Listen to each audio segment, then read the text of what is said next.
네, 우리가 접하는 뉴스의 태초부터 지금까지 뉴스 일대기를 쫙 살펴봅니다. 뉴스톱 김준일 수석 에디터, KBS 박대기 기자, 그들의 전지적 시점으로 분석하는 뉴스 일대기 지금부터 시작하겠습니다. 안녕하십니까? 네, 안녕하세요. 예, 오늘은 쓱이라고 읽으면 안 되겠네. SG 사태로 본 주가 조작 일대기 살펴보겠습니다. 소시에테 제네럴이죠. 네, 프랑스. 예, 프랑스 예. 쪽의 증권사. 네, 은행 증권사. 예. 그 폭락 사태. 이 이유가 뭐였습니까? 이게 이제 그 여기 SG 증권이라는 곳이 예. 좀 나오겠지만 이 세력으로 의심되는 곳에서 쓴 그 거래를 한 상대방의 상대방, 그러니까 이제 관련돼 있는 그런 은행 그 증권사인데 예. 여기서 이제 매도 물량이 많이 나왔거든요. 예. 매도 물량이 나오면서 폭락이 됐기 때문에 처음에는 SG 증권발 폭락 사태가 이거 사건의 이름이었습니다. 사건의 이름이었는데. 근데 우리가 사건의 이름이라는 게 사실 사건의 성격을 잘 드러내야 되잖아요. 그렇죠. 근데 이거는 폭락이 핵심이 아니라 그쪽에 매도 창구가 많이 나왔다고 그쪽에서 뭔가 일을 치른 거는 아닌 것 같다. 예, 폭락이 핵심이 아니라 그 전에 1년에서 3년 정도 급등을 계속해왔다. 그 주가들이. 그래서 이제 주가 조작 의혹 사건이라고 부르는 것이 가장 정확한 표현인 것 같고요. 왜 의혹이라고 하냐면은 이게 어떤 식으로 주가 조작이 있었는지 없었는지에 대해서 아직까지 그 조사가 정확히 된 건 아니기 때문에 다만 이제 1년에서 3년 정도 뭐 최고 한 2000% 정도 수익이 났다는 것은 뭔가 심상치 않은 뭔가가 있다.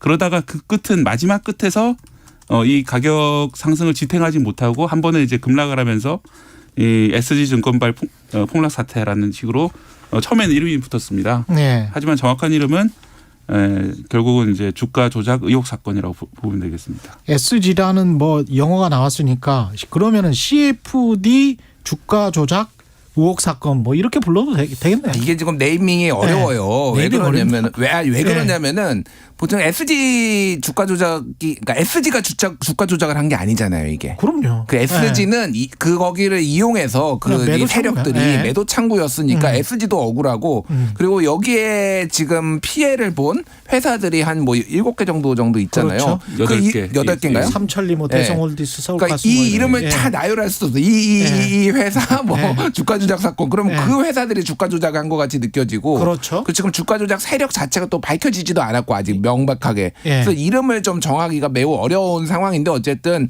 크게 보면은 뭐 주가 조작 사건 뭐 이렇게 좀 보고 이름이 좀 나중에 좀 정리가 될 것 같아요. 예전에 이런 때면은 뭐 금융 쪽은 아니지만 태안 기름 유출 사건도 나중에 삼성 허베이 스피리트 원유 유출 사고로 바뀌었잖아요. 그렇지, 그렇죠. 이런 식으로 이름이 조금 이제 정정되는 효과가 있을 것 같고요. CFD를 제가 좀 간단히 말씀을 드릴게요. 이게 지금 그러니까 두 개가 키워드인 것 같아요. 지금 하나는 CFD, 하나는 통정 매매. 그렇지. 요게 이제 두 개 키워드인데 CFD를 간단히 말씀드리면은 이게 이제 차액 결제 거래예요. 그렇죠. 그래서 실제 투자 상품을 보유하지 않고 기초자 자산의 가격 변동을 이용한 차익을 목적으로 매매하고 그거를 정산하는 뭐 장외 파생 상품 거래인데 쉽게 얘기를 하면은 신용거래입니다. 신용거래. 뭐 돈 빌려서 주식 투자를 하는 거죠. 돈 빌려서 주식 투자를 하는 건데. 근데 정체를 숨길 수가 있어. 네, 그거예요. 그러니까 일반적으로 신용융자 같은 경우에는 증권사로부터 내가 1억 원을 투자를 하는데 신용융자를 받아가지고 2.5억 원, 2억 5천만 원까지 할 수 있잖아요. 일반 투자잖아요. 일반 투자잖아요. 근데 CFD도 마찬가지예요. 이게 처음에는 레버리지가 10배였다가 이거를 2.5배로 이게 너무 위험하다. 그러니까 1억 원만 있어도 10억 원어치 투자할 수 있게 했는데 처음에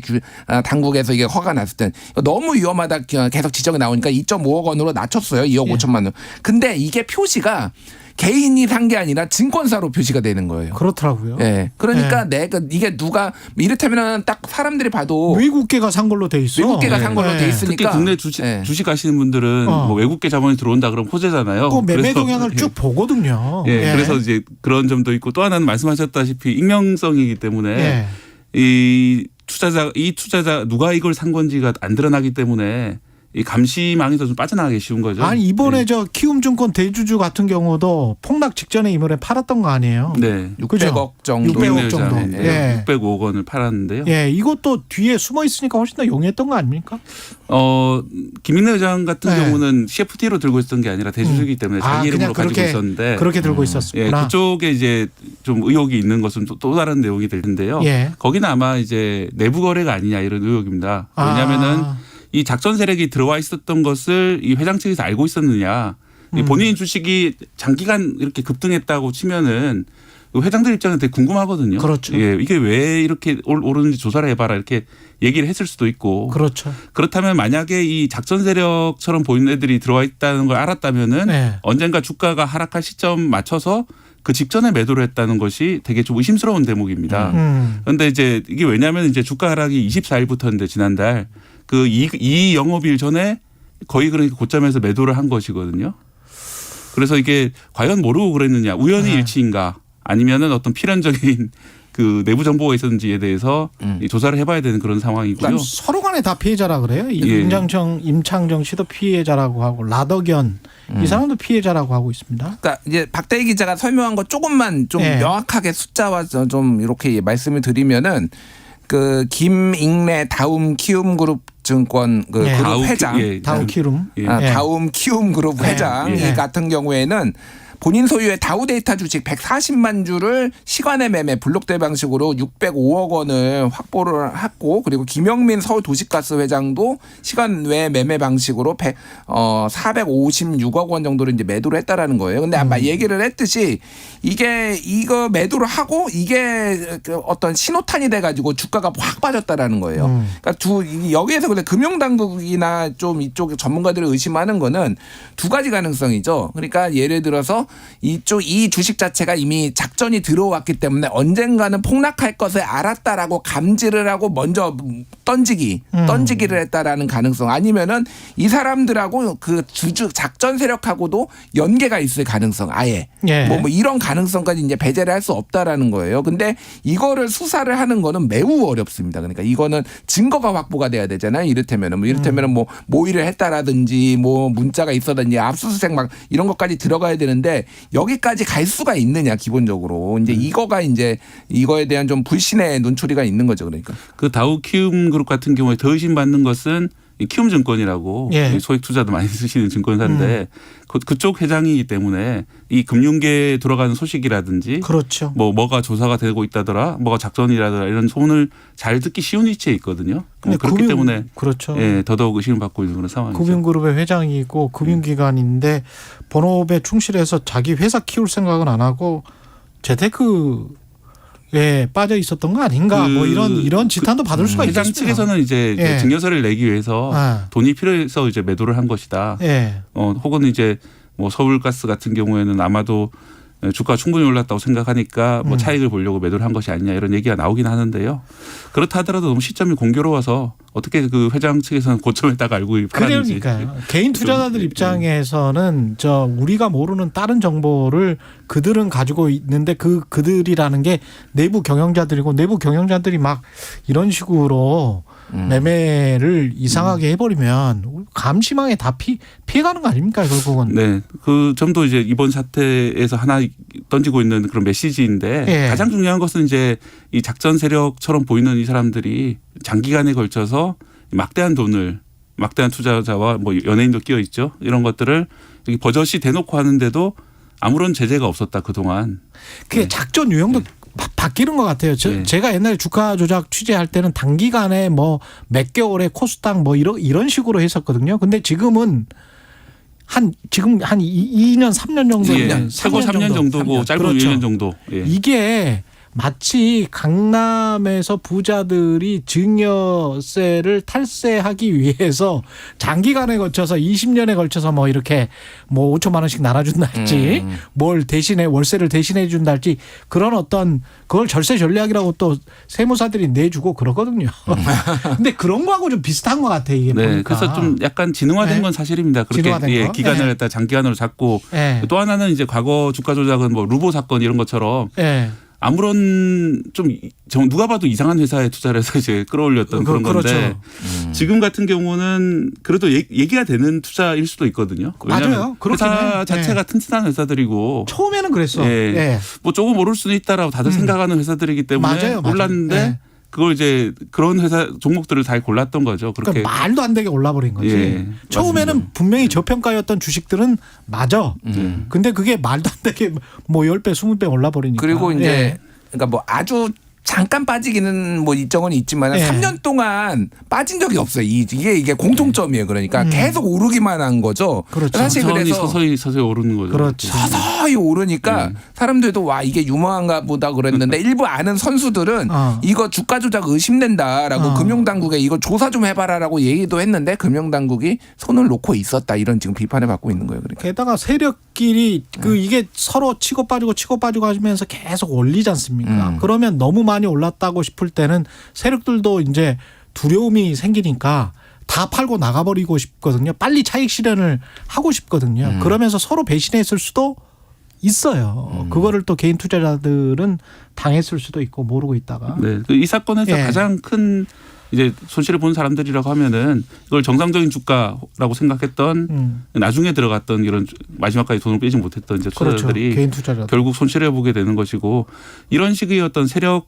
같은 움직임들이 있다면은 결국은 우리나라 자본시장이 과연 제대로 된 시장이냐. 뒤에서 그렇죠. 뭔가 조작들이 있는 시장이 아니냐. 결국은 이제 자본시장의 신뢰를 깎아먹기 때문에 우리나라 코스닥이나 코스피 시장들이 발전하는데 큰 장애가 되는 그런 사건입니다. 이게 아까 그 통정매매 이런 거는 도이치모터스 관련해서도 많이 나왔던 거 아니에요? 김건희 여사 주가 조작 의혹과 관련해서. 그렇죠. 뭐 통정매매 뭐 대부분 아시겠지만 모르는 분들을 위해서 설명을 드리면은 서로 사고 파는 거예요. 그러니까 아는 사람들끼리 그래가지고 거래량이 너 사, 나 팔게 뭐 이러는 거죠. 내가 던질게. 그러면은 바로 몇만 주 딱 나오면 바로 사고. 그러면은 거래량이 활발해지면 이게 뭐 호재가 있나 보네. 이렇게 그리고 주가가 좀 오르면은 이제 사람들이 추격 매수하고 뭐 이렇게 하는 게 가장 고전적인 방법 중에 하나죠. 이게. 그렇죠. 그렇죠. 그러니까 그렇게 하지 않으면 뭐 어떻게 알 수가 주가 조작을 할 수가 없지. 그렇죠. 그래서 이게 지금 CFD가 문제냐 아까 얘기했듯이 아니면은 통정매매가 문제냐 어느 쪽이 좀 더 무게가 있느냐를 가지고도 전문가들 사이에서는 좀 이견이 있습니다. 근데 미국의 이게 CFD와 비슷한 걸로 지금 굉장히 큰 사태가 있거든요.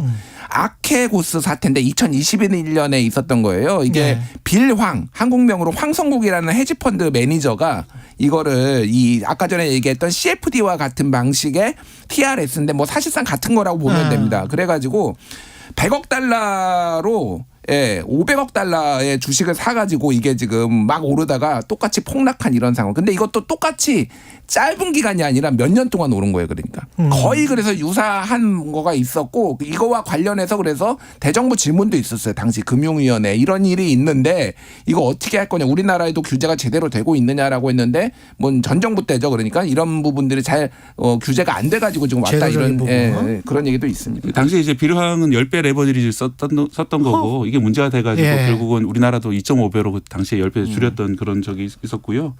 결국 빌황 사건 때문에 그 유명한 그 크레딧 스위스가 망하는데 CS. 이제 일조라는 사건입니다. 그때 당시에 크레딧 스위스가 한 5조에서 7조 정도 손해를 봤다라는 이제 기사들이 있거든요. 주식 투자할 때 이게 어떤 점을 유의해서 봐야 될까요? 너무 폭등하는 거에 확 들어가고 그러는 거는 좀 그래서 불안하긴 사실은 하잖아요. 이제 저도 경제 담당을 하다 보니까 많은 분들이 좋은 주식을 좀 추천해 달라. 손실을 안 보고 계속 꾸준히 이익을 보는 그런 주식을 추천해 달라고 하는데 세상에 그런 주식이 없습니다. 그런 배당주 있잖아, 배당주. 배당주는 가능하긴 한데 안 올라요. 근데 대신 이제 그 차익을 얼마나 볼 것인지 또 이제 시중 금리랑 비교하면 어떨 것인지 그걸 따져보셔야 되고요. 그래서 이제 이런 지금 이번 세력을 의심되는 이 사람들처럼 꾸준히 높은 수익을 올려주겠다라고 접근을 하면은 뭔가 좀 사술이 있다는 가능성이 높다. 그렇지. 그렇게밖에 볼 수가 없는 것이죠.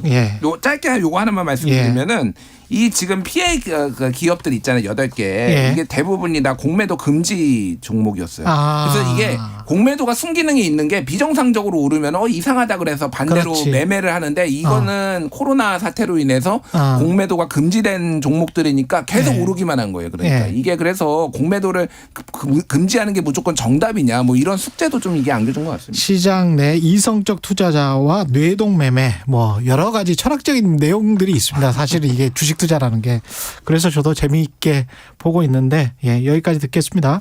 뉴스톱 김준일 수석 에디터 KBS 박대기 기자였습니다. 고맙습니다. 감사합니다. KBS 1라디오 최경영의 최강시사 듣고 계신 지금 시각은 8시 45분으로 향하고 있습니다. 이 시각 출근길 교통정보입니다. 출근 정체 최대를 보이는 가운데 곳곳으로 돌발 구간이 많습니다.